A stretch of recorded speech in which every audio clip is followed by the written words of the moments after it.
Pitching adalah dia macam mendaki ombak. Dia macam ni.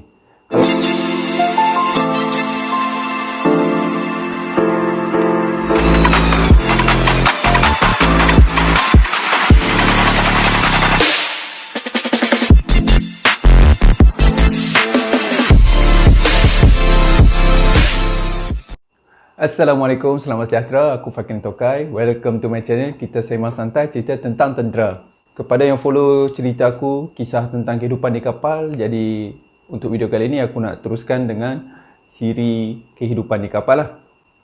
Dalam video kali ini aku akan ceritakan tentang mabuk laut. Bila kita bercakap tentang kehidupan di kapal ni, of course lah kita tak lari daripada cerita tentang mabuk laut. Mungkin kita tak mabuk, orang lain yang mabuk kan. Mabuk laut ni juga dikenali sebagai mabuk free di kalangan anggota Navy lah. Sebagai seorang pegawai tentera laut, waktu kadet dulu pun dah mula menjalani latihan di kapal-kapal. Jadi isu mabuk laut ni memang telah dimaklumkan lah kepada kita waktu kita training tu. Sama ada jurulatih, pegawai ataupun senior dah bagi tahu standby tu, standby ni. Jadi nanti nasihat dia, kena sediakan ubat mabuk laut. Kepada yang ada isu mabuk laut ni, biasanya dia dah standby lah ubat mabuk laut sebelum berlayar lagi. Tapi aku tak pastilah keberkesanan ubat mabuk laut ni macam mana. Memang betul-betul boleh tahan orang daripada mabuk laut ke, ataupun dia delay saja. Aku tak pernah makan ubat mabuk laut, walaupun aku pernah mabuk laut.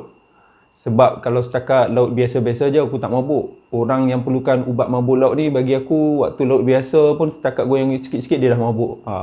Orang kategori ni dia perlu makan ubat mabuk laut. Aku sendiri pun memang pernah mabuk laut sampai muntah-muntah semua. Tapi pada waktu keadaan laut yang teruk lah. Sebenarnya untuk mabuk laut ni tak semestinya waktu kapal berlayar. Waktu kapal kat JT pun ada orang yang boleh mabuk laut. Mabuk laut dekat JT ni biasanya terjadi kepada orang yang tak biasa naik kapal. Sebab walaupun kapal tu kat JT, kapal still atas air. Jadi sebenarnya kapal bergerak ikut alunan air.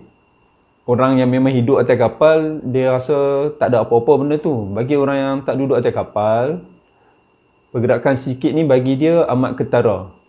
Benda ni kita akan perasan bila kita terima pelawat ataupun ahli keluarga waktu kapal kat JT. Sebab bila kapal kat JT kadang-kadang ada program lawatan pelajar sekolah lah, pelajar universiti kan. Kita bawa lah dia naik kapal, tunjuk semua kan. Waktu tu ada yang akan mengadu bahawa dia pening ataupun rasa bergoyang lah. Masa dia naik gangway tu, gangway ni titi tangga naik ke kapal tu pun ada yang tak berani naik, dah bergoyang-goyang kan. Dekat situ kita boleh nampak dah perbezaan orang yang biasa duduk kapal dengan yang tak biasa duduk kapal.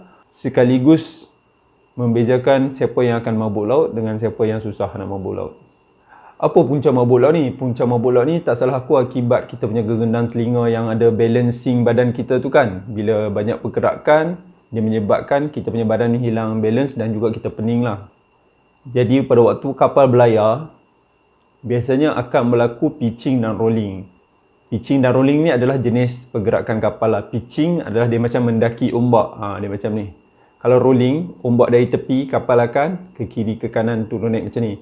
Jadi, pitching ni lebih selesa.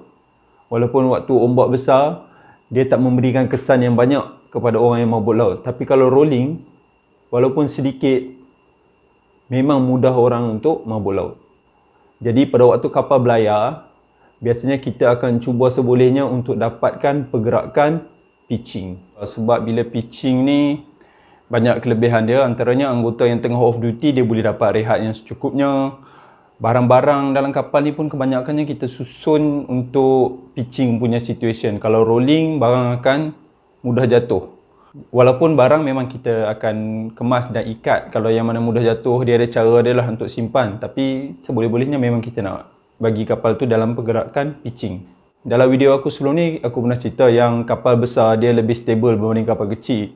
Dalam keadaan laut yang sama, kapal besar ni selesa sikit lah. Kapal kecil akan teruk sikit. Tapi walaupun duduk kapal besar, kalau orang tu mabuk laut, dia tetap akan mabuk laut. Bila kita cerita pasal mabuk laut ni, kita tak boleh elak untuk kaitkan dia dengan muntah. Bila dah mabuk laut, kau akan muntah lah biasanya.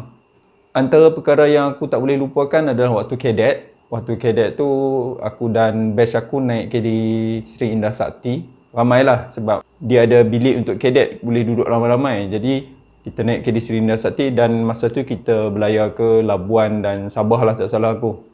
Dalam pelayaran ke sana kebetulan ada satu area tu kita kena laut yang teruk dan ada member aku ni mabuk. Jadi bila habis duty dia nak turun dari tempat bertugas tu, dia muntah. Daripada atas tangga tu dia muntah, kena seorang staff kapal. Kesianlah kat staff tu kena muntah kat badanan, tapi tak ada lah sampai bergaduh. Aku dipahamkan dia orang settle lepas squad aku tu belanja dia, bagi dia rokok sekatun kot, tak salah aku. So benda tu tak berpanjangan lah. Jadi kesian kat dua-dua orang ni, yang muntah pun aku kesian, yang kena muntah pun aku kesian. Kemudian masa aku dah jadi OOW ni kau macam dah ada lesen untuk bawa kapal, jadi kau yang in charge waktu bawa kapal tu, kau yang command kapal. Bila aku dah jadi OOW ni, sentiasa ada pegawai-pegawai baru yang tengah berlatih untuk jadi OOW. Jadi dia duty dengan kau lah. Ada satu masa keadaan laut teruk, pegawai yang duty dengan aku tu dia mabuk laut. Dia nak muntah, jadi dia selalu minta pergi toilet. Jadi aku pun dah boleh kata fed up juga. Aku cakap ke dia, ambil baldi lah, letak dekat port wing. Port wing tu sebelah kiri kapal tu ada ruang tu. Letak baldi. Benda ni biasa, memang orang pun biasa buat, letak baldi untuk muntah ni. Kalau macam laut berterusan macam tu, daripada berulang alik, baik muntah dekat situ je dalam baldi. Habis duty nanti buang lah muntah tu kan. Sebab kalau biar kau duduk turun naik pergi toilet apa semua banyak berjalan dalam keadaan laut macam ni, bahaya. Jadi sebab tu aku minta dia sediakan baldi supaya tempat nak muntah tu dekat. Dan kalau korang tengok, orang yang mabuk laut teruk ni memang kesian. Memang dia lembik tu. Aku pun pernah dapat staff yang ada simptom mabuk laut yang teruk ni lah. Waktu tu aku duduk di Departmen Komunikasi. Satu hari tu waktu laut teruk, Cik Yoman aku, Yoman ni ketua Jabatan Komunikasi lah, dia beritahu ada staff seorang ni dah teruk dah dekat kabin tu. Jadi aku pun pergi melawat lah tengok. Memang lembik lah, sayur terus. Duduk atas bang je, makan ubat. Memang tak boleh duty apa waktu dia mabuk laut. Tak boleh buat apalah, kesian je lah. Kita boleh kesian. Pada masa yang sama kita minta dia berehat dan makan ubat lah. Aku sendiri pun pernah muntah. Pada waktu aku duduk kat FAG dulu, kapal yang agak kecil. Waktu tu aku dalam pelayaran balik daripada kawasan operasi ke home base dekat Sandakan. Jadi dalam perjalanan balik tu kena ribut. Laut berkelora, hujan, angin kuat. Waktu tu turn aku bawa kapal, aku pun pegang dekat awning tu bergoyang-goyang, lama-lama pening dan aku muntah dalam bridge. FAG ni bridge dia open bridge. Open bridge tu maknanya angin semua, hujan boleh masuk sebab dia bukannya tertutup sepenuhnya. Jadi bila keadaan dah okey, keesokan paginya, aku pun check lah, tengok kesan-kesan muntah tu ada ke tak. Tak ada, hilang, dibawa oleh ribut. Sampai dekat JT, basuhlah kapal. Tapi memang tak ada kesan muntah, seolah-olah tak ada siapa yang muntah semalam. Begitu hebatnya ribut tu, dia tolong cuci. Jadi kepada korang yang pernah ke laut tapi tak mengalami mabuk laut ni, korang janganlah macam pandang rendah kepada orang yang mabuk laut ni. Sebab kesian juga kat dia orang ni. Dan pada pandangan aku, mabuk laut ni lebih kepada tahap mana kau tahan. Ada orang dia tak tahan langsung, ada orang dia tahan sikit, ada orang dia perlukan laut yang betul-betul teruk baru dia akan mabuk laut. Jadi kepada korang yang ada pengalaman ataupun pernah tengok orang mabuk laut ni, mungkin korang boleh ceritakan dekat komen apa yang berlaku menyebabkan mabuk laut tu. Tak kisahlah korang dalam Navy ke, kapal dagang ke, merchant ship kan, ataupun ikut trip memancing ke. Sekarang ni ramai orang gila memancing. Apa pengalaman korang dengan isu mabuk laut ni? Korang cuba cerita kat komen. Aku pun nak tahu juga. Sambil tu aku minta maaf, mungkin topik yang mabuk laut dan ada cerita muntah ni menggelikan bagi setengah pihak, aku minta maaf lah. Tapi benda ni kalau kerja kat kapal memang ada orang yang akan alami. Benda ni agak biasa, agak normal untuk jumpa orang mabuk laut bila kerja dekat kapal. Jadi sampai di sini saja video aku untuk kali ni.